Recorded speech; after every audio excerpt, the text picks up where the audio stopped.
बाबू वीर कुंवर सिंह जेकर 80 बरिस पर जवानी आई रहे ठेंगारी भैया सब जानत रहे के नहीं जानत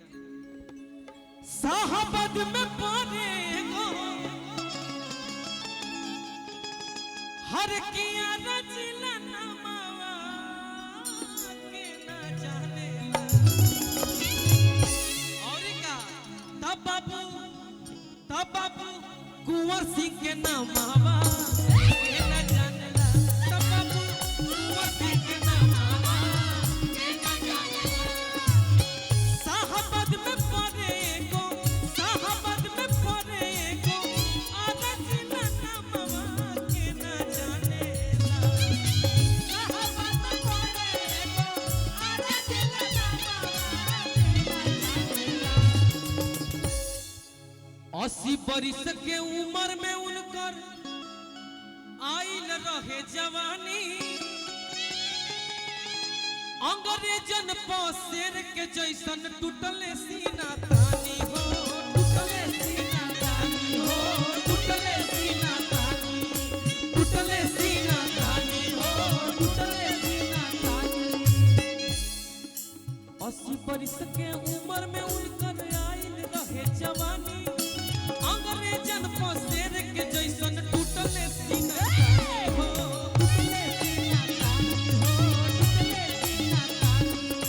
टूटले सीना तानी हो टूटले सीना तानी गंगा जी में काटी हथवा गंगा जी में डलले रहले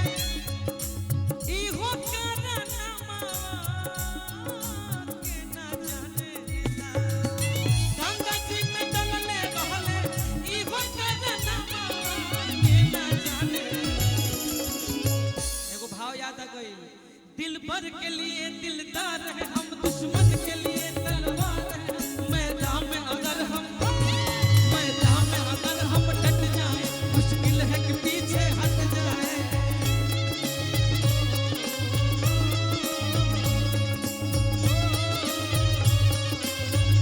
तब बाबू कुंवर सिंह के नमावा के ना जानेला तब बाबू कुंवर सिंह के नमावा के ना जानेला अंतिम बात भारत माई के कोख से को भइले ऐसन बेटा जुग जुगांतर बीतल कबो सभे नमवा लेता सभे नमवा लेता हो सभे नमवा लेता सभे नमवा लेता हो सभे नमवा लेता जो कुछ दिन पहले कश्मीर के पहलगाम में जो आतंकवादियों ने हमला किया कितने निर्दोष मारे गए उसमें किसी ने ये नहीं पूछा कि आप यादव जी हैं कि आप बाबू साहेब हैं कि आप पंडित जी हैं कि आप भूमिहार हैं कि आप पासवान हैं कि आप जो हैं जिनसे डेथ है उन्होंने पूछा कि आप हिंदू हैं कि मुस्लिम हैं बात सही तो हिंदू है तो मार दिया और उसमें भी किसी ने कहा कि अगर मुस्लिम है तो क्या कहा जाला हो कलमा पढ़ो कलमा अगर पढ़ भी दिया तो पैंट उतारो बताइए कटल बाकी ना तो ये बात सोचो कतना बड़ बात बा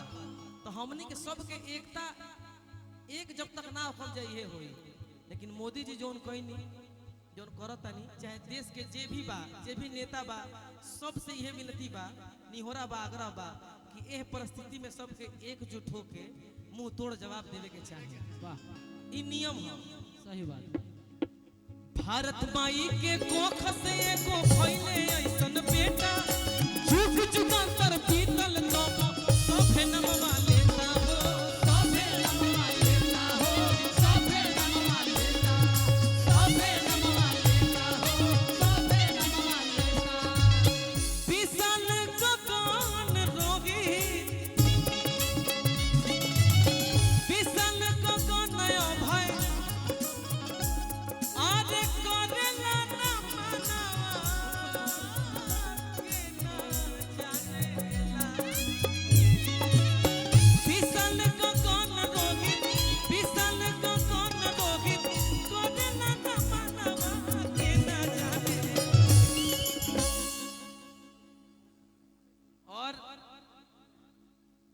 इसी मुठभेड़ में अभी मुस्लिम देशभक्त फौजी अभी शहीद हुए। अखबार में आज हमने के सवेरे पढ़नी है जा, तो ये कितना गर्व के बात बा कि मुस्लिम हो के भी हमारे देश के लिए वो शहीद हो गए। उनको सत नमन है मेरे तरफ से और मेरे पूरे टीम के तरफ से। बहुत गर्व की बात बा। अगर जो भारत में है वो चाहे हिंदू हो चाहे मुसलमान हो, अगर एक रहे तो भारत के हैं तो भारत की रोटी खाता रहता, भारत के गुण ना के तो भागो भाई। बाहर से के आज आतंकवादी है जैसे हमने के टेंगारी भैया बड़े हाँ बुझा ले के एकदम हमने के संगतिया हमें मित्र हमें बड़ भाई हमें चाचा हमें मैंने सब कुछ आज तक ना लगल के हमने के बने मुस्लिम भाई हमें हमने के साथे बने।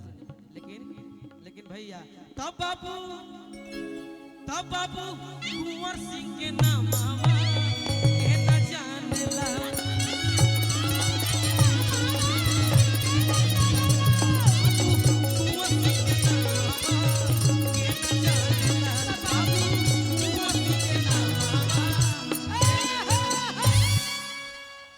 चलिए दिल से बहुत बहुत धन्यवाद।